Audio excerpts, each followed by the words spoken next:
Wir sind jetzt in einem Werkstatt und wir haben auch mit dem Leiter der Werkstatt gesprochen. Die verrichten hier Reparaturarbeiten, Schlosserarbeiten. Die versuchen aus dem, was die jetzt haben, im Moment, Sie sehen Bleche zum Beispiel von 0,5 bis 1 mm so anzuwenden, dass die Reparatur und Fertigung von Türen übernehmen. Also an unser Verein Samalien Rebuild hat der Mann gefragt, ob wir den auch unterstützen können, also die Menschen für ihre Arbeit zu bezahlen. Da sind so viele Menschen hier, die arbeiten zwar, die bekommen Lohn, aber es reicht nicht für alle. Das bedeutet, die warten ständig, bis die bezahlt werden und aus diesem Grund kann der nicht mehr Arbeit weiter vergeben. Die Probleme sind natürlich andererseits auch in der Fertigung, was jetzt zum Beispiel Schweißarbeiten betrifft oder auch Metallverarbeitung. Sie haben keine Möglichkeit, richtig ihr Handwerk so weit auszuführen, dass die auch nicht, also Mittel und auch die Möglichkeiten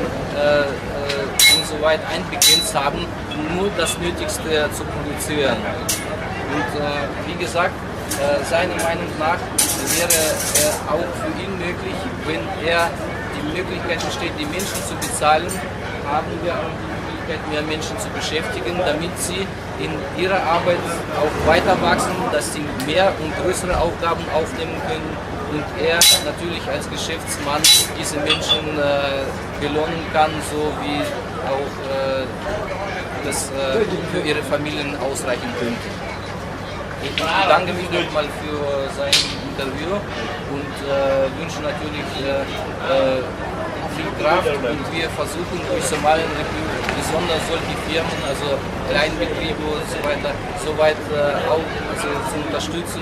dass die auch Menschen damit auch die Arbeit unterstützen.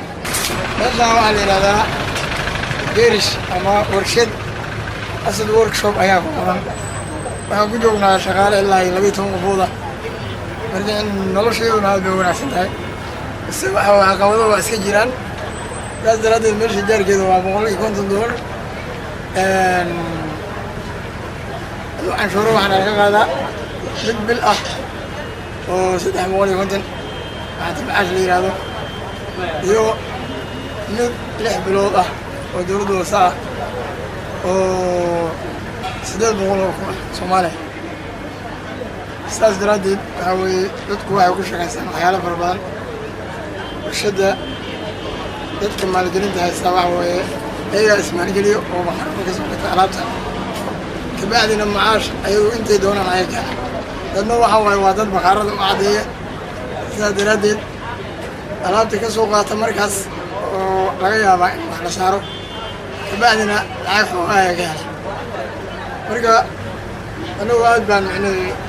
هو قناع صناعي هذا وعوي وعقب معنا العيد قلب كل وش غير وقلب عرفتي ماشي لا وسكام يعني وعوي المطور بدل الحين لولا المطور يا ماشي يلا سنتي رجالة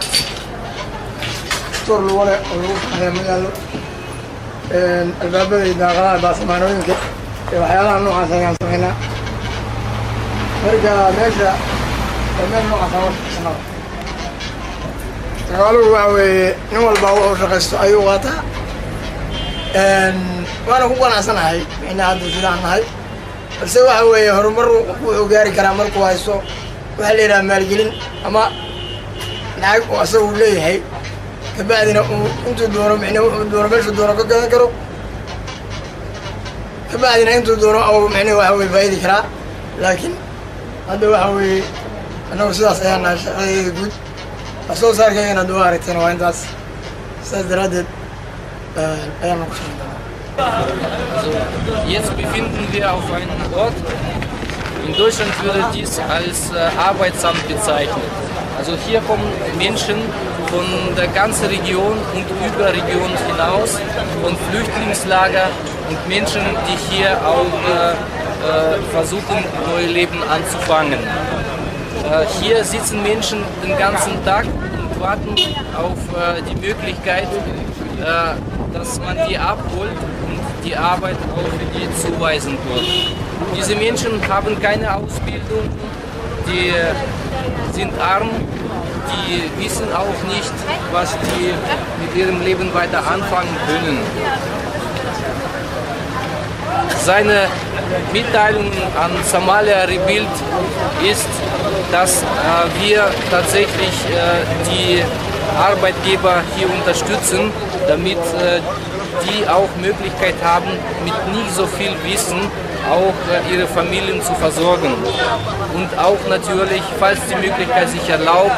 vielleicht neue Berufe zu erlernen und neue Perspektiven und Möglichkeiten auch in ihrem Leben zu erreichen. Also wie gesagt, für Flüchtlingslager, die sowieso alles verloren haben und nur Krankheit und Leid kennen, ist es auch wichtig, den Sinn im Leben wieder zu finden und sich und ihre Familien wieder ins neues Leben zu begleiten.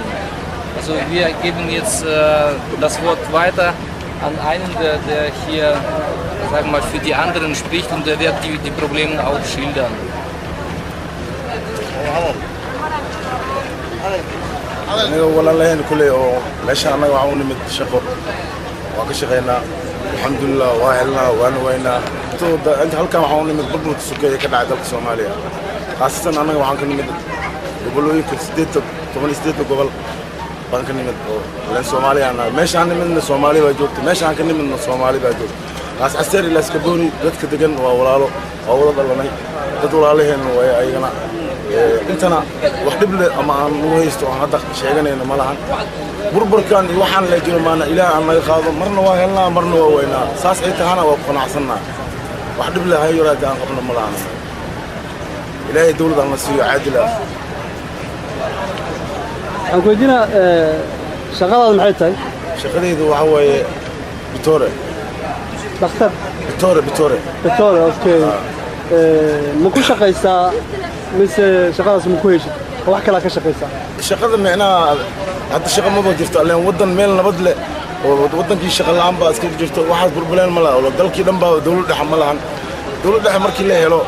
wax wali way hagaagayaan nabadda waa shay qaali ah okay Puntland ilaa intee sano degan tahay Puntland waxaan ku noolaa ilaa muddo 10 sano 10 sano okay Puntland sidee kula dhaqmataa dadkan waa dad wanaagsan waa dad walaalahay sidee kale oo dhaqmaan leen waa dad walaalahay waa is afgaranaynaa waa dad walaalahay dhaqankii oo isku ogeyn oo diinta islaamka ku wada dhaqanaanay ayaga okay dad oo qof oo la sii fogeeyay maanta magaalada mise qof oo la soo dhaweeyay tahay magaalada waxaan ahay aniga qof Soomaaliyeed alleen ayaga ma kula leeyahay magaalada waaba leeyahay wiil Soomaali ah anahay xaq baan u leeyahay okay ana cadeysay in nabadgelyo buuxda ku haysto Puntland ay ku tahay meel kamid meel Soomaali ah ay leedahay waaba leeyahay waa mahadsantahay waxaan ku weydiinaynaa sababta maanta intayni aad u joogtaan maxay tahay shaqo la'aan maxaa dhacay sababta loo fadhiyo waxbarasho la'aan jirto maxay tahay sababta waxaa ayso meesha dalka hadduu burbur yimaado waa imaanaya dhaqaalaha xumo hoos u dhacdo annaga waxaan u badannahay boqolkiiba Soomaali sidaan u nahay xoolo dhaqato iyo beeraley xoolihiina way iska yiriin dib baa ka yimid sanadkan abaar baa ka dhacday dalka beerihii sidoo kale 20 sano ma la tabcado waxaan dhex jirnaa 20 sano oo u dhiganto 40 sano anigoo kula hadlayo da'deeda 35 jir ah haddana waxaan ekaanin jiro 50 sano taas waxaa kalifay burburka ka dhacay dalka Soomaaliyeed Soomaalina waa walaalo meesha aan joogno walaalo ayaan nahay ilaahay wax la'aantan burburkaanna waxaa keenay okay dhibaatada ku haysata hadda maxay tahay oo shaqo la'aan baa jirto bas kaliya shaqo la'aan shaqo ma hayna camal ma leh okay wadanka ma ka jirtaa shaqo la'aan mise waxa isleedahay adiga ahaan baa shaqo la'aan ku hayso dalkii dhan bay ka jirtaa oo tawo Soomaaliya weey dalka dhan xarun ma leedahay xarun waa ii joogaan hadda way reer baa ii joogaan okay meeqa xarun waa leedahay 5 baa joogto intee nool maalmeedka ka heshaa أربع يوم هذا مش شقين واسك صعبة إلا يتروح بنا شقين. أوكي. أنت كنولي ريركاي. ريركاي ويكونولي إنه ناقة أسك بعض واسك صعب مالته. مرنا واحد يشوف مرنا ويسو. معي غرتها. ما قال الناس بيقشوا مقالته قشوا. أوكي. هذا غير عمل إلا أوكي بس قال لكن إلا بقى واحد السنة سنين وعاصمة.